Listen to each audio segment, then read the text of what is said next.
What's going on, everyone? We got another JJ McCullough video. This is every leader of France ever. So where do we begin? Well, I'm going to leave it to JJ to tell us that. Thank you guys for joining me today. Let's see every leader of France ever.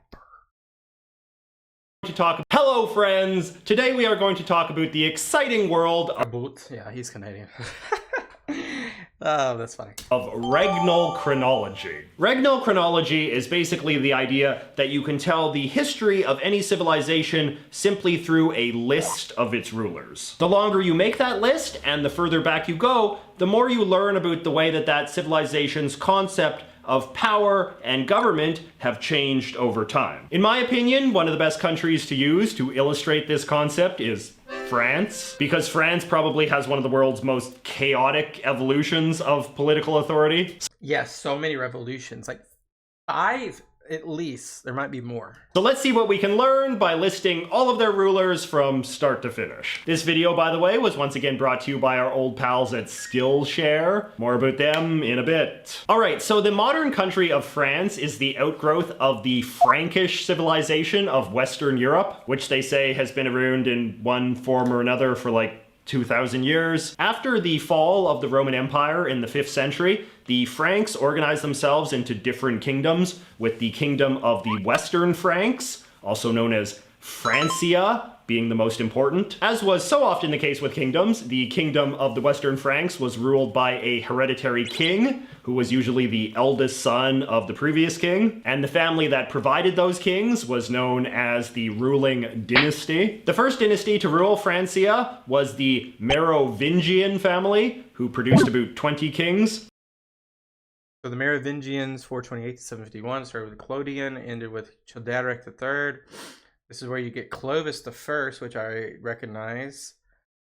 Don't really recognize much more because I don't really have much knowledge on all of this, but really cool to see all these guys.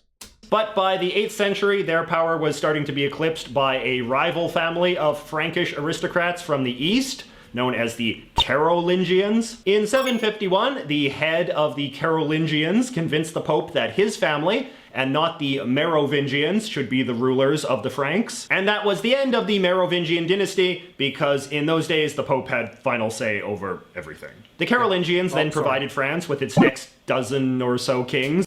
The Carolingians, 751 to 987, start with Pepin. This is where you get Charlemagne right after that, some other guys. And then you end with Louis V. The most famous, of course, being Charlemagne. But then, in the year 987, the Carolingians ran out of male heirs, and so the French aristocrats allowed a different family, known as the Capets, to come to power. There were about 30 or... Jeez. Dang! So the Capets... Is this the Bourbons as well, or is it just Capets, like the overall dynasty name, I guess? This is the meat of France, though. This is like the meat of France. Wow, so many names here. So many names.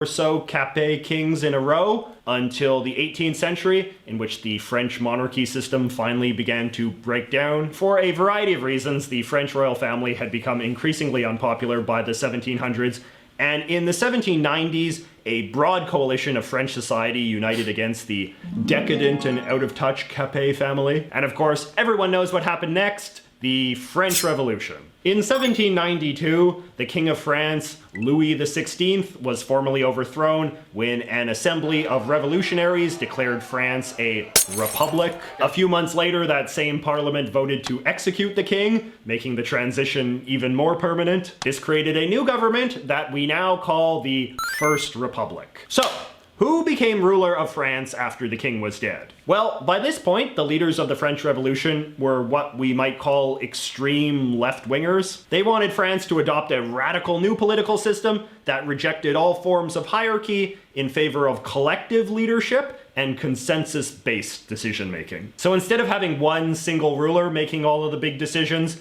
everything would instead be done by a bunch of committees appointed by Parliament. Everyone on the committees would be equal. All decisions would... I think this is the directory, right? Where you have 5 leaders. ...be made collectively, and membership of the committees would change every month. At first, the highest ranking committee was the Executive Council, which was comprised of 6 men. But then in 1793, it was decided that they needed a new, stronger committee to get a handle on all of the war and violence that had been engulfing French society in the aftermath of the revolution. Yeah, internal and external. So they created a new committee of 12 men called the Committee for Public Safety. The Committee for Public Safety wasn't actually around for that long, less than 2 years. But today, it is remembered as being one of the worst forms of government France ever had because of its role in overseeing what was known as the terror portion of the revolution. This was the period in which any French person who was suspected of being counter-revolutionary was rounded up and, you know, with the guillotine. They say nearly 40,000 people in all were killed. A guy named Maximilien Robespierre is usually described as being the lead tyrant of the Public Safety Committee, even though he didn't technically hold any position that put him above anyone else. But you know, he was the voice. Any system without a formal hierarchy will usually just wind up with the person with the most aggressive personality calling the shots, or Blade. Anyway, after that disaster, in 1795, they got rid of the Public Safety Committee and replaced it with something called the Executive Directory, which was a much less powerful committee of 5 men who rotated every year. And that's what I'm remembering of. And then that will lead to Brumaire, right?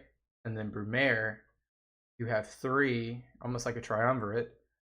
And then from there, you get Napoleon. Then in 1799, a military general named Napoleon Bonaparte staged a coup and overthrew them. Now, Napoleon was a big shot military hero who a lot of people respected for his leadership skills, but even he was loyal to the principles of the revolution. And so when he first took power, he continued to respect the rule by committee system, but his committee was only 3 people rather than 5. But then in 1802, Napoleon was like, to hell with this, I should be permanent chairman of the committee for life. And then 2 years after that, he was like, you know, I should actually be emperor of all of France. And so that's... You can see how, like, it's emulating the Roman Republic.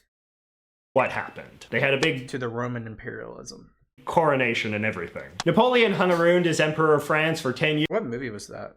You know, happened. They had a big coronation.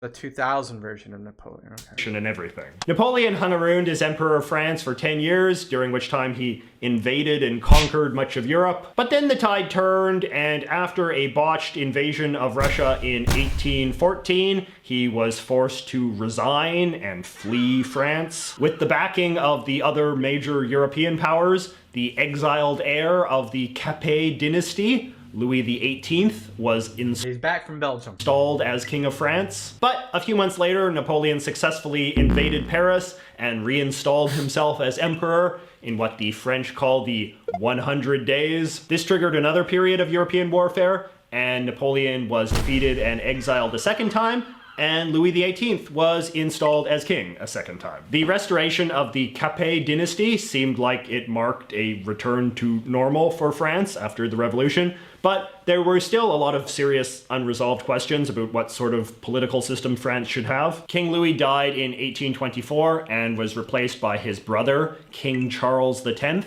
but following a power struggle with Parliament and rioting in the streets, he was forced out in 1830. Parliament then appointed a new guy as king, Charles X's very distant and very liberal cousin, Louis Philippe I.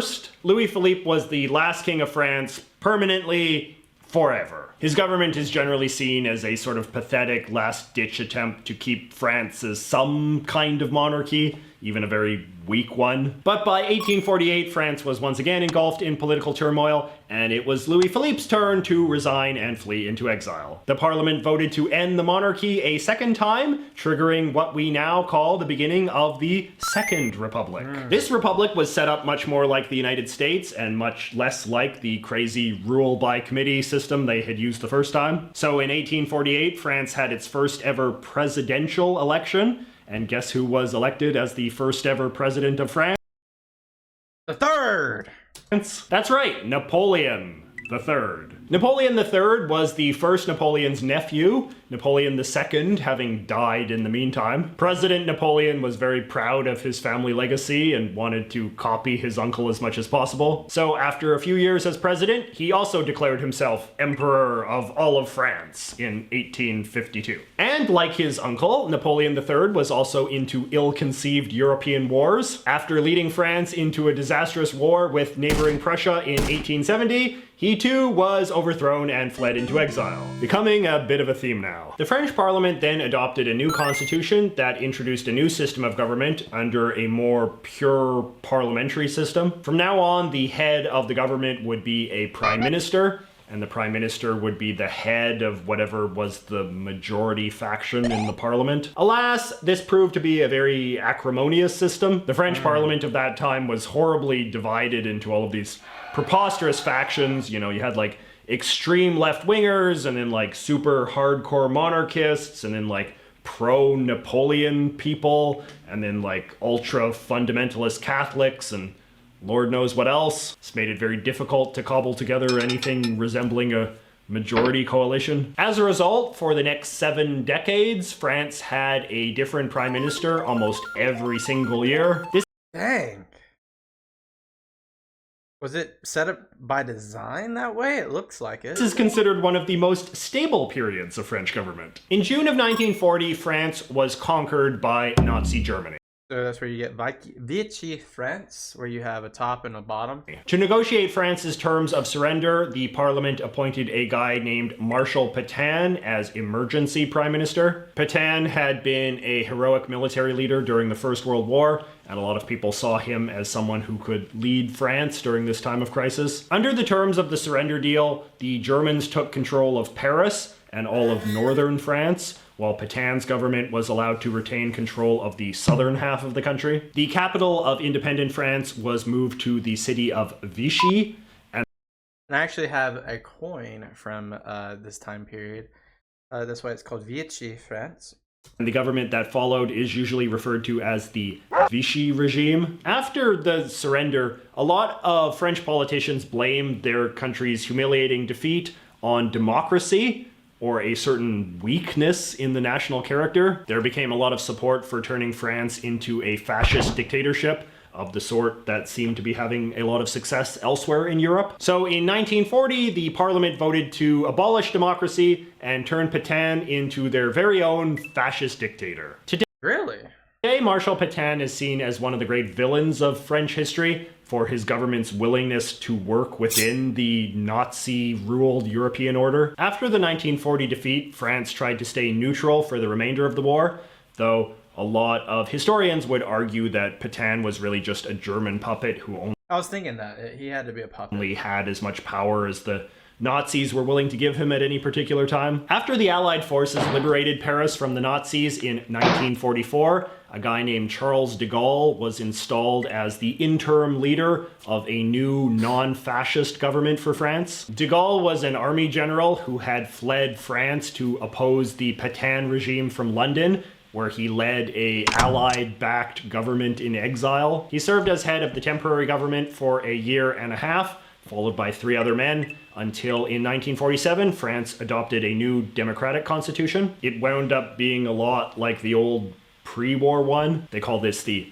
Fourth Republic. This new government was once again set up as a pure parliamentary system, and it didn't take long for the old problems to come back and France to once again get into the habit of having a different prime minister every year. Then, like I said before, is that set up by design? Because it looks like it is. and in 1958, France entered yet another period of intense political turmoil, this time provoked by an ill-fated war to hang on to their African colony of Algeria. It was an issue that was so divisive, there was actually fear that the French army might stage a military coup. As a compromise, the parliament decided to bring back old man de Gaulle, the great symbol of reconciliation after the Second World War. Hoping he could resolve the crisis, the parliament voted him in as prime minister and gave him all of these new powers. De Gaulle liked these powers and thought that France was best served when it had a single strong leader, like him, who was independent from the parliament. So shortly after becoming prime minister, de Gaulle proposed,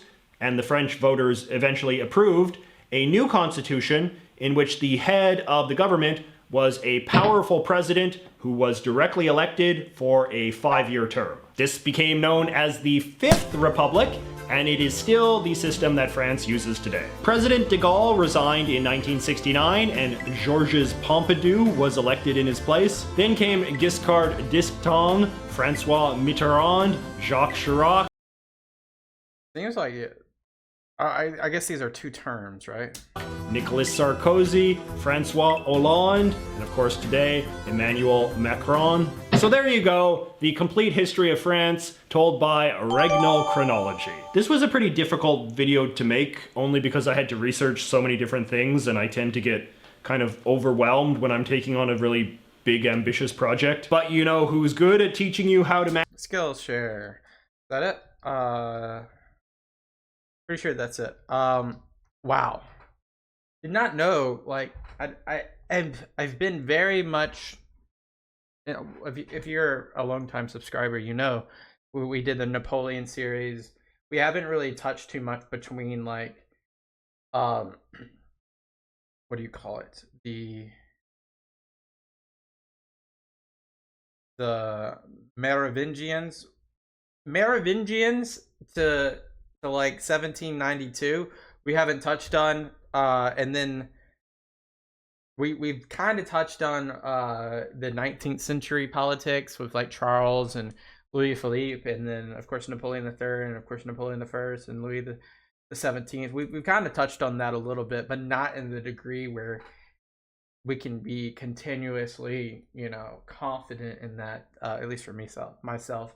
And then perhaps after the 19th century, you lead into this very stable yet volatile looking system where we see like a continuation of a 1-year, almost like consular looking government, where we have prime ministers for a year, and then de Gaulle seems to be this beacon of hope for France after Vichy France becomes liberated, and then that is then additionalized after the same system, and then that of the Fourth Republic, to create that strong prime minister position from de Gaulle to Macron. I hope I got all that right. Very interesting stuff. We shall dive deeper into the politics and the history of France in the future. If you have any specific video or channel that you'd love for me to check out, please leave down below in the comments. Appreciate you so much. Until next time, guys, peace out.